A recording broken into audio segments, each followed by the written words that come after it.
I saw this the other day on Twitter and I didn't understand it. WestJet was going on some PR blitz, a marketing blitz, about how they now have a zero tolerance policy towards people who don't wear masks.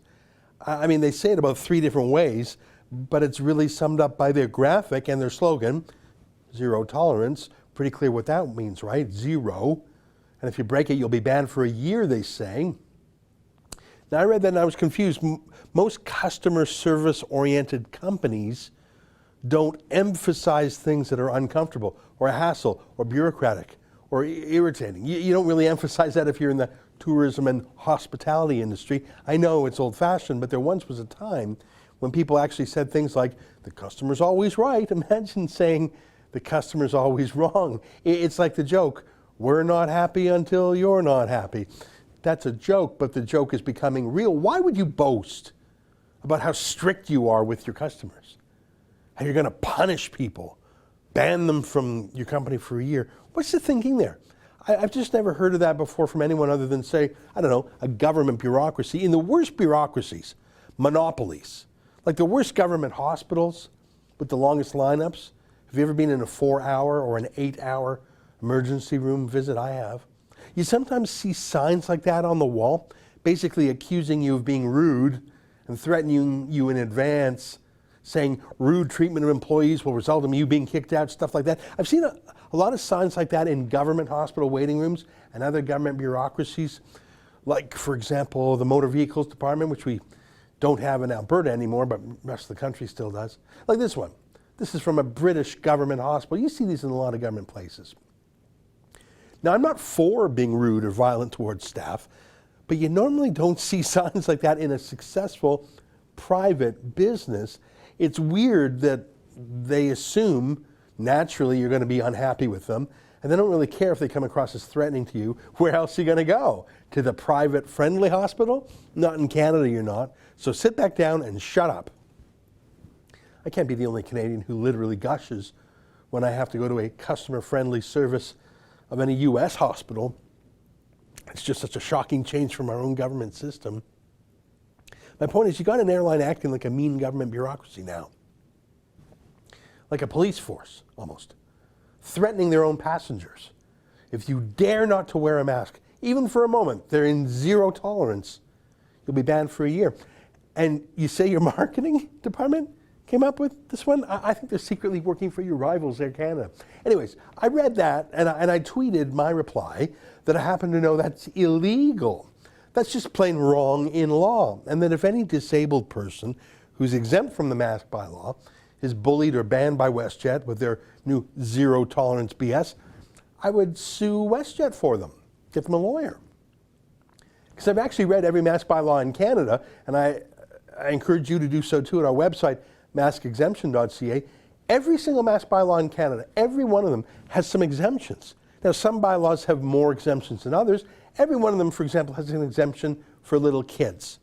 All of them cover kids under 2 years old. There's no place in Canada where a kid under 2 has to wear a mask. Some places it's kids under 5 are exempt. All bylaws have exemptions for people who can't touch their face. So if you're a quadriplegic, you don't have to wear a mask, for example. Or people with breathing problems or other medical problems, for example. Some bylaws have, seriously, 10 exemptions. I've read them. You can read them at maskexemption.ca. You can read the airplane bylaw right there.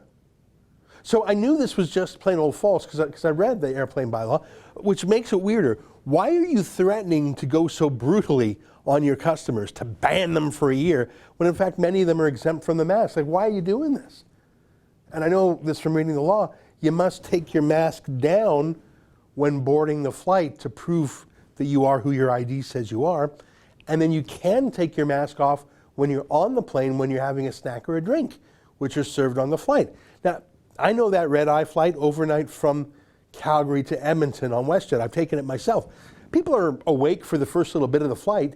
Then they dim the lights in the cabin and people generally try to sleep. It's a red-eye. It's that night flight.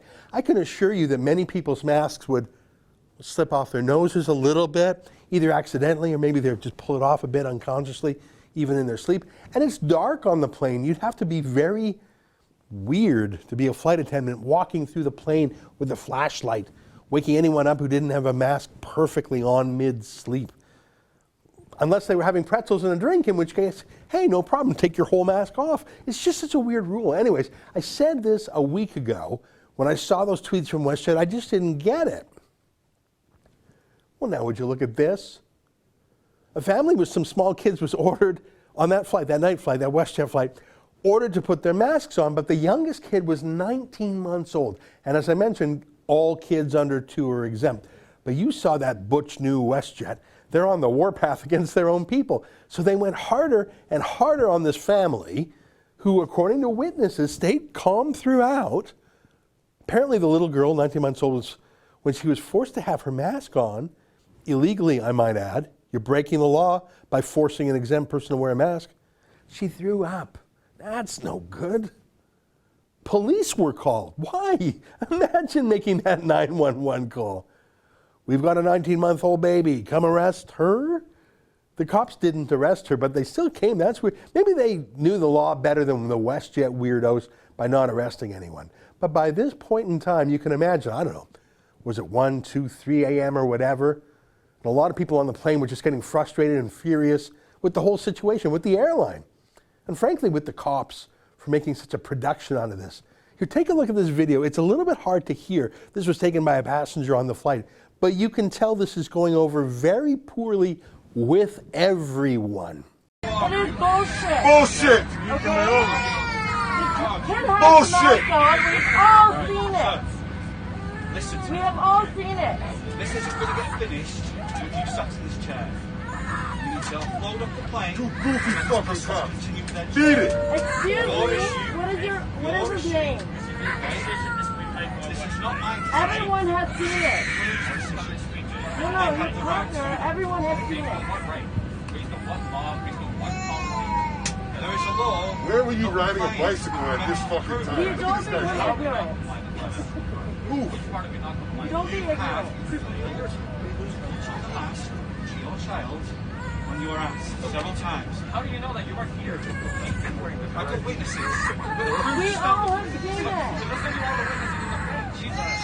Look at your own eyes. So that zero tolerance thing wasn't working out too well for anyone on the plane. Not for the little girl who threw up, not for the cops who killed just a little bit more of the public support for them, not for the airline, which looks as stupid as it looks punitive, and not for the other passengers who were furious at this whole fiasco, the whole delay, but no charges were laid.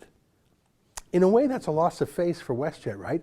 I mean, you call the cops onto a plane, I see that, I expect it's going to end with handcuffs and then arrest, but I guess not. So WestJet flight attendants just lost face. They made this whole fuss, and the cops didn't arrest anyone, but they had to show those unruly passengers who's the boss.